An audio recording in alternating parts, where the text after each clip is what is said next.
Thank you. I rise to speak against the Fair Work Registered Organisation Ensuring Integrity Bill. This is a bad law that must be opposed in full. This morning I hosted a group of young workers who have come to Parliament to talk to politicians about issues facing young people in workplaces all over Australia. Rosie, Rachel, James, Michael and Marianne all talked about the hopelessness and powerlessness being felt by young workers around the country. The number one issue they talked about was wage theft, and they rightly asked, why isn't the government taking any action on wage theft? How is it that employers can get away with not paying them thousands of dollars, but if they were to steal from their employer, it would be a criminal offence? One employee that we spoke to today was owed $36,000 from her employer. It reminded me of when I was a young worker.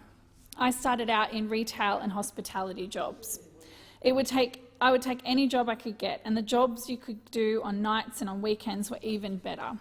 But at one of my first jobs, I got handed an Australian workplace agreement under Howard's Work Choices laws.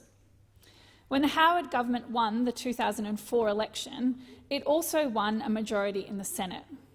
After the election, Prime Minister Howard told reporters, "I want to assure the Australian people that the government will use its majority in the new Senate very carefully, very wisely and not provocatively." And yet, just over a year later, on the 10th of November 2005, the Special Minister for State at the time, Senator Eric Abetz, introduced work choices into the Senate. The same Senate which Prime Minister Howard had told Australians wouldn't be used provocatively had been used defiantly to push through laws destroying the rights of workers all across the country. In 2005, the Senate allowed a law to be passed that made it easier to sack workers, broke down our collective bargaining system and stripped away basic rights of representation. It let down workers, especially young workers. I will never forget what it felt like to be handed an AWA, to be made to feel hopeless and powerless against my employer.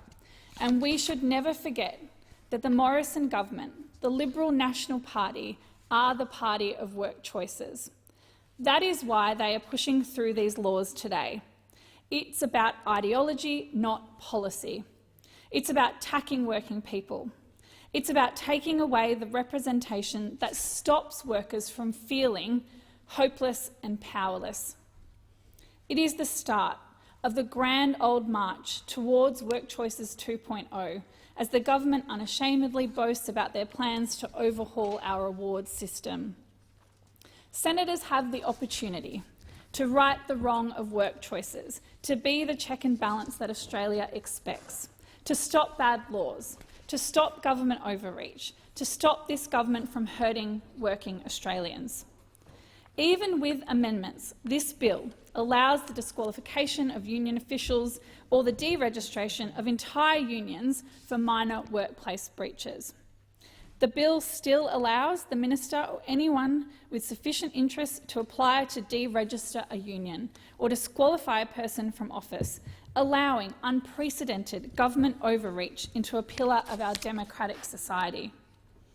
The bill still gives sweeping new powers to the politicised and discredited Registered Organisations Commission, which just a few weeks ago found by the federal court to have acted unlawfully in its pursuit of a union. The bill still imposes a new test on union amalgamations, giving the government the power to override the democratic wishes of union members, even though amalgamations are already heavily regulated. And still, many of these new standards and regulations being imposed on unions through the bill have no corporate equivalent. It sets up one rule for unions who protect the interests of working people and one rule for businesses that are guilty of gross misconduct or even criminality. This is what the bill does. And no matter how much you amend it, no matter how much you argue for it, throwing out confected statistics or quotes from judgments by government-appointed commissioners, can make the effects of this bill any less unfair, unprecedented or unfounded. But I also want to talk about what this bill won't do. The truth is, this bill won't create a single job in my home state of Queensland. It won't create any apprenticeships. It won't see wages rise for workers who keep seeing profits going up but their wages staying the same. It won't stop further casualisation and automation of jobs. Just ask BHP workers in central Queensland. The bill won't make workplaces safer. It won't stop one death. The bill won't help workers in the hospitality industry get their penalty rates back. It does nothing to help workers. It won't make the future more secure for Australia's young workers. It will put them on the other side of bargaining tables alone, unable to bargain, hopeless and powerless. The Senate cannot allow this to happen again. I attended the hearings in Canberra and Brisbane that the Senate Education and Employment Committee held into this bill, and I thank all of the witnesses who appeared and made submissions. At that hearing, we heard from unions, workers and from legal experts about the deficiencies of this bill. The dissenting report, which I have signed, set out those deficiencies and the evidence provided in some detail. One of the major concerns raised during the hearings into this bill was the chilling effect these laws would have on legitimate union activity. As Labor senators explain, the significantly expanded grounds and new standing provisions would ultimately weaken the power of working people. The bill would have a chilling effect on workplace bargaining and would see union resources diverted towards defending the union and its members rather than being used to advocate and bargain for better wages and conditions. This chilling effect is the real purpose of this bill. But what does it look like in practice? What will it look like in workplaces all across the country? If the resources of unions are diverted, if the consequence of taking strike action could be disqualification of a member or even deregistration of a union, individual members and officials will be curtailed from performing their legal duties. Unions will not be able to perform the important role that they play on work sites all across the country. The most important part of that role for any union official is to ensure that workers come home safe at the end of each day, unharmed and alive. Union officials ensure that when the workday stops, every father is returned home, every son walks through that door, and no woman ever leaves a work site worse off. In the past year, there have been 130 deaths at work. That figure is going up when it should be going down. In far north Queensland, we've had 2 significant workplace deaths that have left families and communities shattered. A worker died last night, on the job in central Queensland. Of all the statistics and numbers that senators opposite will quote during this debate, that should be the most important one. As our dissenting report sets out, this bill will further restrict the ability of unions to take collective action in circumstances where safety is in serious doubt. The threat of prosecution, disqualification of an office holder or deregistration of a union creates a situation where workers and their representatives might think twice before taking action. That is unacceptable in Australia. I wanted to provide a real-life example of how this might play out. It shows the absurdity of these proposed laws and how they have the potential to put lives of workers at risk by stopping legitimate union behaviour. A few years ago, when I was just getting my start as a trainee lawyer representing workers who had been unfairly dismissed at work or underpaid, I worked on a case that was being appealed in the Fair Work Commission. It has always stuck with me because I've always wondered what I would have felt like to be one of the workers involved, what I would have done in the same situation. The workers were working on a site in central Queensland for Bechtel. A substance called perlite was being used on the site. It is described as a sand-like substance, and when it's heated up to 1,000 degrees, it's pushed through a funnel. It is classified as non-toxic, but it can also be caused as an irritant. One day on site, a soft white dust filled the air. Some of the workers started experiencing side effects, itchy eyes and sore throats. They had to seek medical attention. The union delegates on site took the matter very seriously. The delegates on site knew from their union training and industry knowledge that dust was a serious issue and had deadly health consequences. Each year in Australia, between 700 and 800 people are diagnosed with mesothelioma, an asbestos-related disease, and in 2018, 699 people died from this rare and aggressive form of cancer. Most recently, a new epidemic has seen the rates of the lung disease scoliosis caused by breathing in dust-containing crystalline silica rise. Last year in Queensland, 98 people contracted the disease and 15 people died from it. It is incurable. The delegates and workers on the site met, and they decided that they needed to stop work. They decided that there was an imminent risk to their health and safety. Whether it was protected or unprotected action would be determined by legal definition about whether there was an imminent risk to that health and safety. The company applied to the Fair Work Commission to seek an order to stop that action and make the workers go back to work. A rushed hearing was held and there was no time for industrial officers representing unions to prepare evidence about safety concerns. When the hearing was held, the workers had already returned to work. The order prevented workers from engaging in industrial action and would stay in force for 3 months. This is the order that the Commission made against the workers. While the order was in place, no industrial action could be taken. A breach of that order would be a civil remedy provision. So, if the workers went back to site the next day and a cloud of dust filled the air again, they would not be able to stop work because of this order. Under this proposed bill that we are talking about today, that breach would be grounds for disqualification of a union official or deregistration of a union. I've often wondered what I would have done if it was me, watching my colleagues head off for medical treatment. What would we do in this place if white dust started filling the air? We would stop work. We would take action. And of course those workers did exactly the same thing. Safety is serious and the stakes are very, very high. If the crossbench senators are looking to get the balance right when it comes to this legislation, they should consider that when it comes to workers' safety, that balance should always be weighted in the favour of workers' safety. It should always come before profits or productivity. There is no 50-50 balance in this situation. Workers should always come first, and under this legislation, they don't. This legislation is an attack on working people, but there is no doubt that the government will not stop here.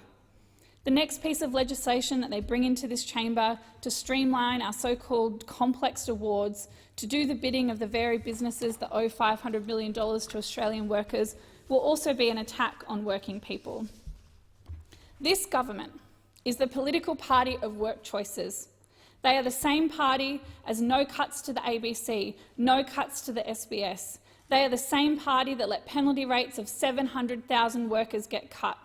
They are the same party that won't take action on wage theft or won't take any action on the rot of labour hire in regional Queensland. Liberal and National senators have done a lot of talking about unions, in here and out there, calling nurses and teachers union thugs. But here's the thing. Liberals talk about unionism as if they read it in a textbook.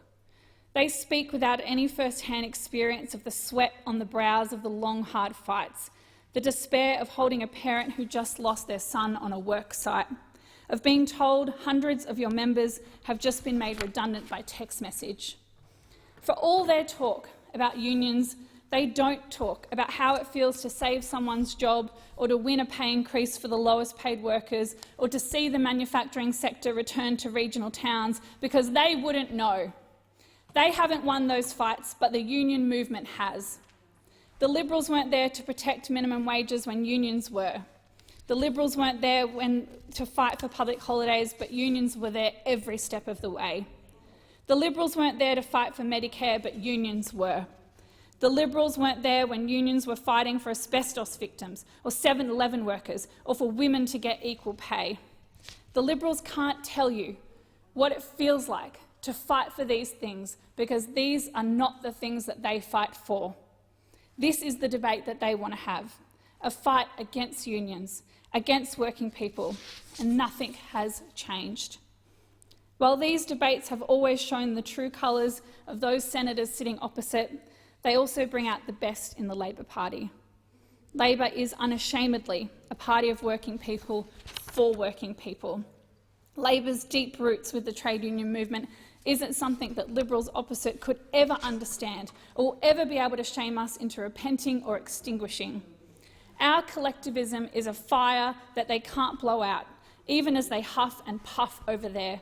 They are full of wind without any spark. Labor stands with every apprentice, every electrician, every plumber, every construction worker, every teacher, nurse, ambo scientist, every fitter and turner who unashamedly calls themselves a union member. And during the third reading of the Work Choices Bill, Labor's Senator Chris Evans said this to the government, and I want to repeat his words tonight. He said, "You will win the vote, but you will not win the argument. We will fight you all the way to the next election because you are wrong. You are unfair and your bill is un-Australian. We are proud of our relationship with the trade union movement. We are proud of defending workers and we will keep on doing it. You may think history is with you, but mark down the 2nd of December 2005 because it is the beginning of the end of this government. All you have spoken about tonight is ideology."